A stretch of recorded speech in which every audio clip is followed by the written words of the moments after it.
हिमाचल प्रदेश की लाइफलाइन कहे जाने वाले एचआरटीसी बसों की मरम्मत में देरी हो रही है, जिसकी वजह से कई रूट प्रभावित हो रही हैं और वोल्वो बस तो वर्कशॉप में आ ही नहीं सकती। वर्कशॉप में काम करने वाले कर्मचारी भी एक साल भर से परेशान हैं, क्योंकि इनको बस ठीक करने के लिए वर्कशॉप से बाहर अपना भारी भरकम सामान लाना पड़ता है। अगर बरसात हो जाए तो वर्कशॉप में एक भी गाड़ी अंदर नहीं आती, जिससे कि सभी को बसों की मरम्मत के लिए समय नहीं मिल पाता और कई रूट प्रभावित थे।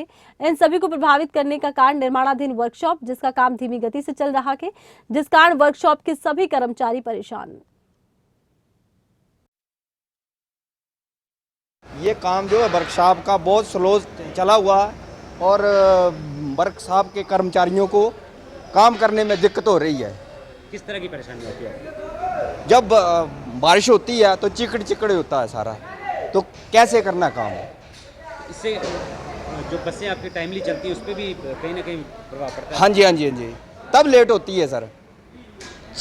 यहाँ पर कीचड़ होता है तो वर्कर जो है बाहर जाके काम करते हैं, तो यहाँ से जो टूल जो है बाहर लेना पड़ता है हमें, तब काम होता है। कितना टाइम हो गया इसको काम चले हुए? काम इसको तो साल हो गया, साल।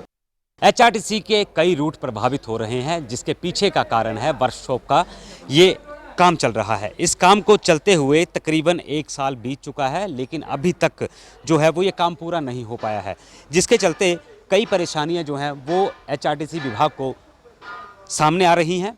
बसें जो है वो वर्कशॉप के अंदर एंटर नहीं कर पा रही। मैं कैमरामैन से गुजारिश करूंगा कि उस रास्ते को दिखाएं जिस रास्ते से ये बसें जो है वो गुजरती हुई हैं और यहाँ आती हैं। अगर यहाँ पर बारिश हो जाए तो ड्राइवर इस रास्ते से बस को वर्कशॉप तक पहुँचाने में इनकार कर देता है, क्योंकि नीचे जो है नीचे खुदाई की गई है और अगर गलती से बस का टायर स्लिप होता है तो बस इस खड्डे में गिर सकती है, जिसके कारण जो है ड्राइवर भी मना कर देते हैं कि हम गाड़ी को जो है वर्कशॉप में नहीं लेके जाएंगे। ऐसे में जो परेशानियां हैं वो कहीं ना कहीं एचआरटीसी विभाग को उनका सामना करना पड़ रहा है और कई रूट जो हैं वो प्रभावित हो जाते हैं, क्योंकि जब बस की मेंटेनेंस प्रॉपर नहीं हो पाती, उसको ठीक नहीं किया जाता, उसमें वक्त लग जाता है, क्योंकि यहाँ के जो मैकेनिक हैं वो बाहर जाते हैं, बाहर जाकर के भी काम करते हैं, तो ऐसे में कई परेशानियों का सामना करना पड़ रहा है। लेकिन अब देखना ये होगा कि जिस ठेकेदार के कंधों पर इस वर्कशॉप का जिम्मा दिया गया है वो इसे कब तक पूरा कर लेता है।